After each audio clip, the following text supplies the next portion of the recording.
Hi అండి, అందరు ఎలా ఉన్నారు? బాగున్నారా? ఇవేంటని చూస్తున్నారా?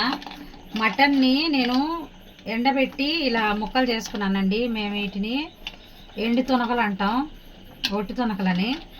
టేస్ట్ కూడా చాలా బాగుంటాయి వండుకుంటే. మటన్ ఇలా ఎండబెట్టి వేసుకున్నాను. క్లీన్ చేసుకుందాం వేడి నీళ్ళు పోసుకొని. ఇవన్నీ నేను వేడి నీళ్ళు వేసి శుభ్రంగా కడిగి క్లీన్ చేసుకున్నానండి. వీటిని ఒక 5 నిమిషాలు పక్కన పెట్టేసాను కడిగేసి నీట్గా. ఇప్పుడైతే కూర చేసేద్దాం.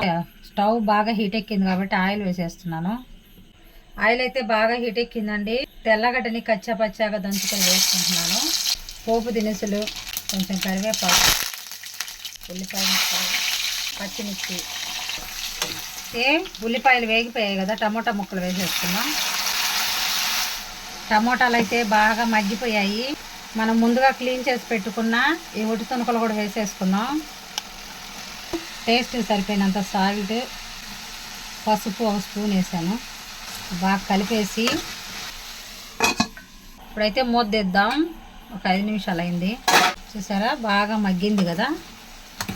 కలిపేసుకొని కారం అండి, నేను ధనియాల పౌడర్, కొద్దిగా గరం మసాలా కలిపేసుకున్నాం. నేనైతే చింతపండు నీళ్ళు వేస్తున్నానండి. ఇప్పుడు కలిపేసాం కదా, మూత పెట్టేద్దాం. చూడండి బాగా ఎంత బాగా కుక్ అయిపోయిందో.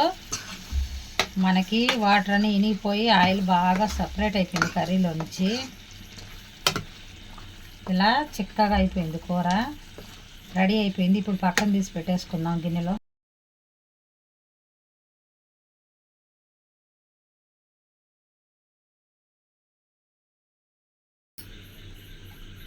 పచ్చి కూర కన్నా మటన్ కన్నా ఇలా ఎండబెట్టి చేసుకుంటే సూపర్గా ఉంటుంది. ఒట్టి తొనకల కర్రీ చాలా బాగుంటుంది. రాగి సంగట్లోకి అయితే ఇంకా బాగుంటుంది. ఖచ్చితంగా మీరు కూడా ట్రై చేయండి. ఓకే అండి, మా వీడియోస్ కనుక నచ్చినట్లయితే లైక్ చేయండి, షేర్ చేయండి, సబ్స్క్రైబ్ చేసుకోండి.